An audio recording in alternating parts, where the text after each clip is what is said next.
आपकी कोई भी जायज मांग, आपका कोई भी जो आपका स्थान है, जो आपको मिलना चाहिए था, उसको हर सरकार देने के लिए चलेगी। इसलिए अगर मैं ये कहूं कि भारत की राजनीतिक जो परिदृश्य है, राजनीतिक व्यवस्था है, मैं कहता हूं कि भारत की राजनीति में दो बड़े बदलाव हुए 2014 से। मैं उस बदलाव को तीसरे चौथे स्टेज पे ले जाने की अपील आज के युवाओं से करता हूं। पहला बदलाव यह हुआ कि सबको लगता था 70 साल में कि कुछ भी हो जाए हमें मुसलमानों की नाजायज मांगों को मानना है, और जब नाजायज मांगों को मानेंगे तभी हम सेकुलर कहलाएंगे। यह बीमारी ने इस देश में 28 सेकुलर पार्टियां बना रखी हैं, सब सेकुलर हैं, और सेकुलरिज्म का पहला और आखिरी सर्टिफिकेट यह है कि उसमें दंगाई, आतंकी, जिहादी नाम का मुसलमान उसमें एडजस्ट कर लो, ताकि ये लगे कि देखिए साहब हमारे पास भी मुसलमान के नाम पे एक ये नमूना है, और वो रहेगा तब तक आप सेकुलर होंगे। दुनिया में बहुसंख्यक समाज कभी चीज का सर्टिफिकेट नहीं देता, हमेशा माइनॉरिटी को सर्टिफिकेट देना है। लेकिन यह देश है कि 100 करोड़ हिंदू सनातनी रोज इस बात का सर्टिफिकेट देते हैं कि देखिए हम सेकुलर हैं, देखिए हम सेकुलर हैं। और जो सेकुलरिज्म की परिभाषा जिनके कुरान में है, Quran is antithesis of secularism, वो किससे प्रमाण मांग रहे हैं? वो सनातनियों से मांग रहे हैं कि बताइए आप सेकुलर हैं कि नहीं, वो आपको सर्टिफिकेट दे रहे हैं। तो आपके अंदर जो कमजोरियां आई उसके चलते आज आपसे लोग लगातार पिछले 70 सालों से सेकुलरिज्म का सर्टिफिकेट मांग रहे थे, जबकि आपकी मिट्टी में, आपके मन मस्तिष्क के अंदर, आपके संस्कारों में, आपके सरोकारों में, आपकी आस्था में सेकुलरिज्म शब्द नाम की जरूरत ही नहीं है। भारत की मिट्टी के अंदर जो सेकुलरिज्म है वो दुनिया में कहीं नहीं मिलता। लेकिन एक झूठा सेकुलरिज्म लाया गया, फिर उसकी झूठी परिभाषा हिंदी में की गई कि सेकुलरिज्म का मतलब धर्मनिरपेक्ष होता है। धर्मनिरपेक्ष नहीं होता है। मैं ये बात बार बार इसलिए कहता हूं कि जब श्रीमती इंदिरा गांधी 1976 में जब देश के तमाम सारे नेता जेल में थे, रात के अंधेरे में जब उन्होंने भारत के प्रीएम्बल के अंदर सेकुलरिज्म और सोशलिज्म शब्द को जोड़ा, तब उन्होंने एक बहुत बड़े विद्वान जनाब एल एम सिंघवी साहब से कहा, जो इंग्लैंड के अंदर भारत के उच्चायुक्त थे, उनसे कहा कि आप इसका ट्रांसलेशन करें। एल एम सिंघवी साहब ने दुनिया की डिक्शनरी देखी और कहा कि धर्मनिरपेक्ष इसका ट्रांसलेशन नहीं हो सकता, सेकुलरिज्म का ट्रांसलेशन होगा पंथ निरपेक्ष। लेकिन इंदिरा गांधी नहीं मानी, और उसके बाद एल एम सिंघवी साहब ने अपनी जेब से कलम निकाल के इंदिरा गांधी को दे दिया और कहा कि आपका जो दिल चाहे लिख लें। उन्होंने यहां तक कहा कि अगर देश धर्मनिरपेक्ष हो गया, सत्ता धर्मनिरपेक्ष हो गई, तो अनार्की हो जाएगी, अराजकता हो जाएगी। राजा का क्या कर्तव्य है, राजा अपना कर्तव्य भूल जाएगा। प्रजा का क्या कर्तव्य है वो भूल जाएगा। फौज का क्या कर्तव्य है भूल जाएगा। लेकिन इंदिरा गांधी का एजेंडा कुछ और था। क्या मजबूरियां थी ये सब जानते हैं, वो सार्वजनिक करने की यहां आवश्यकता नहीं है, जिसके चलते सेकुलरिज्म का अर्थ धर्मनिरपेक्ष दिया गया। लेकिन मैं ये मानता हूं कि धीरे धीरे इन नैरेटिव से बाहर निकलने की कोशिश कीजिए, और सनातनी को डर नहीं लगना चाहिए। मैं ये मानता हूं कि जो सनातनी है, जिसका विश्वास अपने सनातनी होने पर है, अगर वो सनातन को फॉलो करता है तो दुनिया की बड़ी से बड़ी ताकत उसके सामने खड़ी हो जाए, वो डर नहीं सकता। और जो डरता है वो सनातनी हो नहीं सकता। इसलिए आप इस बात की चिंता न करें कि आपके बारे में कौन क्या सोचता है। लोग आपको कट्टर कहने लगेंगे, लोग आपको अशेषुण कहने लगेंगे, इंटॉलरेंट कहने लगेंगे। ये दुनिया का नियम है। ये दुनिया का नियम है कि जो ताकतवर होता है उसके ऊपर जोक बनाए जाते हैं। जो ताकतवर होता है उसको रेडिक्यूल करने के लिए तरह तरह से उसके बारे में र्यूमर स्प्रेड की जाती है, मिस इंफॉर्मेशन स्प्रेड की जाती है। कमजोर के बारे में स्प्रेड नहीं करता है। लिहाजा मैं ये मानता हूं कि अगर आप अपने आप में शक्तिमान होंगे, अपने आप में अपने संस्कारों के प्रति, अपनी आस्थाओं के प्रति, अपने राष्ट्र के प्रति, अपने इतिहास के प्रति अगर आप में समझदारी पैदा होगी, सच बात कहने की हिम्मत होगी, तो फिर मुझे लगता है कि शायद आपको जो आज आपने टॉपिक रखा है उसका नाम है अखंड भारत संकल्प, इसकी जरूरत नहीं पड़ेगी। एक बार भारत का 100 करोड़ सनातनी बन के तो दिखाए, सनातनी होके तो दिखाए। वो जिस दिन सनातनी हिंदू हो जाएगा तो उसके अंदर जो खोई हुई शक्ति है वो वापस आ जाएगी, उसका पुरुषार्थ जाग जाएगा। और जब पुरुषार्थ जाग जाएगा तो आपके अंदर सच बोलने की हिम्मत पैदा होगी, और जब सच बोलेंगे तो दुनिया की कोई ताकत आपके सामने झूठ नहीं बोल सकती। लिहाजा मैं ये मानता हूं कि अखंड भारत अखंड भारत का सपना, अखंड भारत की बातें जो हम सुनते रहे हैं, आप सब जानते हैं कि मेरी पैदाइश ऐसी जगह हुई है जहां मैंने इन शब्दों को कम सुना है, लेकिन दिल्ली में 20-25 साल से होने के कारण इन चीजों को सुनता रहा हूं। अगर हम अखंड भारत की बात करते हैं तो एक आम हिंदुस्तानी की निगाह में यह आता है कि जो पाकिस्तान हमसे अलग हो गया है, जो बांग्लादेश हमसे अलग हो गया है, जो अफगानिस्तान हमसे अलग हो गया है, ये सब मिलाने के बाद भारत जो है अखंड भारत होगा। लेकिन मेरी आपसे विनम्र विनती है, दोनों हाथ जोड़ के विनती है, तर्कों पे है, मैं कोई इमोशनल बात नहीं कहता।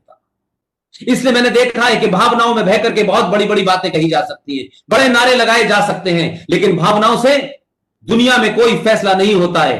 फैसले हमेशा होते हैं जमीनी सच्चाइयों के ऊपर, फैसले उनके हक में होते हैं जिनके पास ताकत होती है, जो समाज को मोड़ देते हैं, जो इतिहास को मोड़ देते हैं। लिहाजा मैं ये मानता हूं कि अखंड भारत की बात करते रहना एक अलग बात है, अखंड भारत के बारे में सोचना एक अलग बात है। क्या हम सब अपने दिल पे हाथ, क्या इस सच्चाई से ये माने, बिना किसी लाभ लपेट के, बिना किसी संगठन, बिना किसी सरकार, बिना किसी पार्टी के ध्यान में रख करके अगर हम अपने मन के ऊपर हाथ रखें और ये बात पूछें कि क्या आज जो भारत आपके पास है, जिसे आप खंडित भारत कहते हैं, क्या यह आपका है? क्या यह आपके सपनों का भारत है जो खंडित है, जो टुकड़ा आज आपके पास है? आप इस खंडित भारत को अपने साथ रखने के लिए 70 सालों के बाद आपने सत्ता का एक परिवर्तन किया, तब जाकर के इसी खंडित भारत के अंदर एक राज ऐसा बस गया जिसकी हमने मुखालफत की थी, जिसका हमने विरोध किया था। 2 नेशन थ्योरी बनी, कहा गया 2 मजहब के लोग एक साथ नहीं रह सकते, एक देश पाकिस्तान बन गया, समझ में आता है, वो चले गए, उनकी फौज है, सरकार है, लेकिन सनातनियों की कमजोरी, उस कमजोरी के कारण सत्ता पे चाटुकारों का बैठना, महत्वाकांक्षी नेताओं का बैठना, उन्होंने भारत की धरती के ऊपर, इस खंडित भारत की धरती के ऊपर भी एक राज्य को 2 नेशन थ्योरी की परिभाषा पे बसा दिया, जिसे आप जम्मू कश्मीर कहते हैं। 1947 1950 में धारा 370 दी, 1954 में चोरी से आपने धारा 35A दी, और आप पिछले 70 सालों में, 73 सालों में आपने इतने लंबा संघर्ष किया, हजारों स्वयंसेवक मारे गए होंगे, हजारों लोगों की आहुति दी गई होगी, कई सारे संचालक आए चले गए, एक के बाद एक आते चले गए। इस सब के बाद आप देखिए कि आज खंडित भारत के अंदर जो एक हिस्सा हमारी धरती पे था, जो हमारे और आपके टैक्स से पलता था, हमारी फौज उसको बचाती थी, उसको साथ लाने के लिए हमने कितना लंबा समय इंतजार किया, तब 370 और 35A हटी, तब इस भारत की धरती पर जम्मू कश्मीर आपका अंग बना। इसलिए हर सक्सेसिव लीडर ने, उसके राजनीतिक स्वार्थ, राजनीतिक कारण होंगे, क्योंकि मैं पॉलिटिकल लीडर्स के बारे में टीका टिप्पणी इसलिए नहीं करना चाहता कि पॉलिटिक्स का एक अलग नियम होता है। पॉलिटिक्स में कुछ बातें कही जाती हैं, कुछ बातें नहीं कही जाती, कुछ बातें कही जाती हैं, करी नहीं जाती, कुछ बातें करते हैं तो बताते नहीं है, वो एक अलग राजनीति है, मैं उस पर जाना नहीं चाहता। लेकिन हम पिछले 70 सालों से बार बार क्या सुन रहे थे? जम्मू कश्मीर भारत का अभिन्न अंग है, जम्मू कश्मीर भारत का अभिन्न अंग है। मैं बार बार अपने पाकिस्तान में जो लोग थे वो भी मुझसे पूछते थे कि अगर जम्मू कश्मीर भारत का अभिन्न अंग है तो आपके यहां के प्रधानमंत्रियों को, आपके यहां की डिफेंस मिनिस्टर को, आपके यहां के विदेश मंत्रियों को बार बार इसे कहने की जरूरत क्या पड़ती है? क्या हमने कभी कहा है कि पाकिस्तान ऑक्युपाइड वाला कश्मीर हमारा कश्मीर है? हम तो नहीं कहते।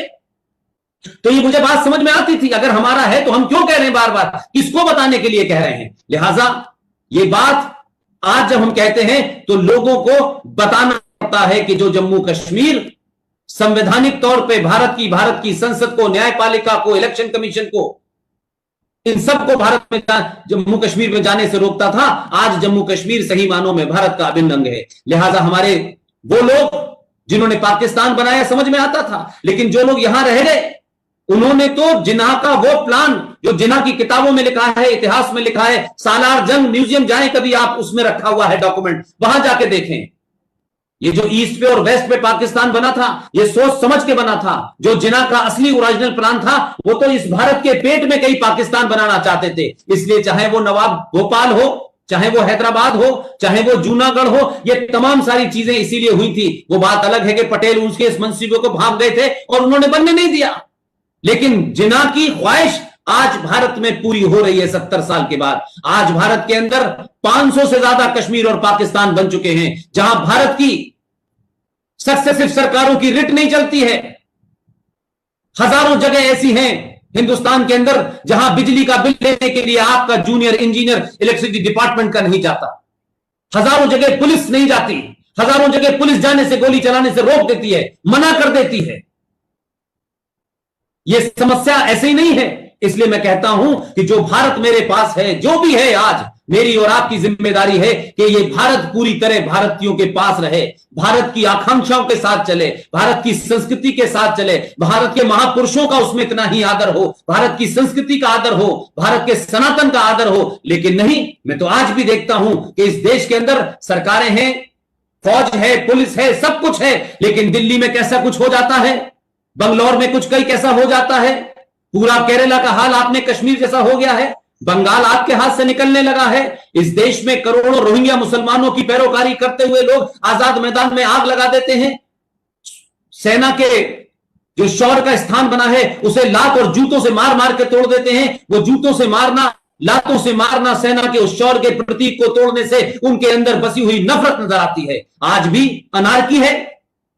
पहले आप कोई ट्वीट करेंगे भगवान कृष्ण के बारे में, जब पलट के कोई ट्वीट कर देगा तो आप आग लगा देंगे। आज आपने बंगलौर में आग लगा दी और बंगलौर के अंदर आग लगाने के बाद भी लोग सवाल, तरह तरह के सवाल कर रहे हैं। तो आप तो इस तरीके की सिचुएशन में आ गए हैं कि जब भी आप कुछ सच बात कहेंगे या झूठ का प्रतिकार करेंगे तो लोग आग लगा देंगे, लोग मार देंगे और भीड़ डरेगी नहीं। न पुलिस रोक पाती है उनको, न वहां की राज्य सत्ता रोक पाती है। और वो रोक भी इसलिए नहीं सकती कि भीड़ का एक ही काम होता है कि अगर 2-4 मर भी गए तो क्या है, क्या फर्क पड़ता है, अल्लाह की देन है, दोबारा आ जाएंगे। लेकिन आप वो काम नहीं कर सकते। ये काम हिंदुस्तान में कभी सनातनी नहीं कर रहे, लेकिन हम हर काम पुलिस से चाहते हैं। पुलिस और सत्ताओं की अपनी अपनी मजबूरियां होती हैं, अपनी प्रतिबद्धताएं होती हैं। लिहाजा आज का भारत जो है, जो खंडित भारत है, मैं ये मानता हूं, लेकिन इस खंडित भारत को भी, क्या हम सच में इस खंडित भारत को अपने हिसाब से चला पा रहे हैं? क्या संविधान लागू कर पा रहे हैं? क्या कोर्ट का कोई आदेश लागू करवा पाते हैं? हम नहीं करवा पाते हैं। एक एक कानून लाने के लिए लंबा लंबा समय लगता है। देश के अंदर अनारकी फैला दी जाती है। सुप्रीम कोर्ट शाहीन बाग के बाहर 3-3, 4-4 अपने इंटरलॉकर को भेजती है कि जाइए उनकी ठोड़ियों में हाथ डालिए और उनसे कहिए कि धरने पे से हट जाएं। जब सुप्रीम कोर्ट इतनी मोहताज हो जाए तो देश की सत्ता क्या करेगी? हम आप क्या करेंगे? लिहाजा मैं इसलिए कह रहा हूं कि सत्ताओं को अपना काम करने दीजिए। समाज के अंदर जो पुरुषार्थ है उसको जगाइए, सच बताइए और झूठ मत बोलिए कि हिंदू मुसलमान भाई भाई हैं। ये कभी नहीं थे, ना हो सकते। ये बात मैं इसलिए प्रूफ करना चाहता हूं कि हम पढ़ते नहीं है, बताते नहीं है। इसलिए मैंने आज एक चीज मैं आपके सामने लेके आया हूं और पूरी ईमानदारी के साथ रखना चाहता हूं। ये कुरान मजीद मेरे पास है, इसको देख लें, इसको समझ लें। इस कुरान मजीद को मकतबा अल हसनात ने 3004/T Sir Syed Ahmad Khan road, Daryaganj, New Delhi 2 ने छापा है। इसका ट्रांसलेशन मोहम्मद फारूक खान ने किया है जो मुसलमान हैं। इसका लेटेस्ट एडिशन 2019 का है। इसके प्रिंटर हैं SS ऑफसेट, चांदनी महल, दिल्ली 2। इसके मैनेजिंग डायरेक्टर हैं अब्दुल मलिक फहीम साहब। इसकी विशेषता बताना चाहता हूं। यह बात सरे मंजर इसलिए रखना चाहता हूं कि मुझे राजनीतिक दलों का से कोई लेना देना नहीं है। सत्ता अपना काम करती है। मेरा सिर्फ एक ही काम है कि आज के युवा को सच बता के जाओ। हम सबको जाना है एक दिन, लेकिन मैं नहीं चाहता कि मेरे जाने के बाद जिस तरीके से मैं अपने बुजुर्गों से नाखुश हूं, उन्होंने सच बात नहीं बताई, सत्ता के लालच में नहीं बताई, किस कारण से नहीं बताई मैं नहीं जानता, या उनके निजी स्वार्थ थे। लेकिन अपने जाने से पहले तथ्यों के साथ बात रख करके अगली पीढ़ी को सिर्फ जागृत करना चाहता हूं, ताकि वो कल किसी के बहकावे में ना आए। मैं आपको एक बात बताता हूं। दिल्ली में एक मजिस्ट्रेट कोर्ट थी, उसके जस्टिस थे ZS लोहात, LOHAT लोहात, दिल्ली के थे ये। आपने 31 जुलाई 1986 को एक आदेश दिया और इस आदेश में कहा कि कुरान मजीद में, और ये सारी इसके अंदर मौजूद है, इसलिए कंफ्यूज मत होइएगा। कहीं कोई आपको सवाल पूछे तो आप पीछे मत हटिएगा। जस्टिस ZS लोहात ने, दिल्ली के मजिस्ट्रेट कोर्ट के जज साहब ने 31 जुलाई 1986 को एक आदेश दिया और उन्होंने आदेश में कहा कि इस कुरान मजीद में 24 आयतें हैं, 24 आयतें जो ये 24 आयतें जो हैं हिंदू यानी मुसलमान और नॉन मुसलमान के बीच में झगड़ा खड़ा करती हैं। और उन्होंने कहा ये हेटफुल हैं, हार्मफुल हैं, इनकी टीचिंग नफरत फैलाती है और ये मुसलमान और नॉन मुसलमान के बीच में डिफरेंस क्रिएट करती है। जब तक ये 24 आयतें कुरान शरीफ से नहीं हटाई जाएंगी देश में शांति नहीं होगी। और मैं बता दूं कि इसमें किस तरीके से इनका वर्णन है। सूरा नंबर 9 के अंदर आयत नंबर 5, 123, 23, 37, 111, 58, 29, 14, 28, सूरा नंबर 4, 56, 89, 101, सूरा नंबर 5 आयत नंबर 14, 51, 5, सूरा नंबर 8 आयत नंबर 65 और 69, सूरा नंबर 21 आयत नंबर 98, सूरा नंबर 32 आयत नंबर 22, सूरा नंबर 33 आयत नंबर 61, सूरा नंबर 41 आयत नंबर 27 और 28, सूरा नंबर 48 आयत नंबर 20, सूरा नंबर 66 आयत नंबर 9। ये 24 ऐसी आयतें हैं। अगर जस्टिस ZS लोहात ने जब इस पे फैसला दिया था तो उस वक्त किसी मुसलमान में हिम्मत नहीं हुई इसको चैलेंज करने की। वो ये समझ गए थे अगर हमने इसको चैलेंज किया तो फिर इस पे चर्चा होगी और देश भर में इस पे जब होगा तो हमारी पोल खुलेगी। लिहाजा मैं ये नहीं कहता कि किसकी किताब अच्छी है किसकी किताब बुरी है, लेकिन जो किताब आपके देश में एक दूसरे के खिलाफ रोष पैदा करे, नफरत पैदा करे, वो फिर किताब मजहबी नहीं हो सकती, वो किसी एजेंडे की हो सकती है। लिहाजा इनके ऊपर भी हमें बातचीत करनी चाहिए और इस बातचीत से हमको कतराना नहीं चाहिए। मेरा दूसरा सवाल यह है कि जिस तरीके से अभी हमें बताया गया, अशोक जी बता रहे थे, अशोक जी ने काफी कुछ बातें कही, लेकिन अशोक जी के सामने मैं एक रिसर्च रखना चाहता हूं और ये मेरी रिसर्च नहीं है, ये जयपुर के बहुत जाने माने डॉक्टर हैं, हमारे दोस्त हैं, डॉक्टर ओबेंद्र रत्नू साहब। हम सब लोगों ने मिलकर यह निर्णय लिया है कि 2014 में जब भारत राष्ट्र के अंदर सरकार बदली, उस सरकार के बदलने से लेकर दिसंबर 2019 तक हमारे यहां छोटी छोटी बातों की बड़ी चर्चा होती है।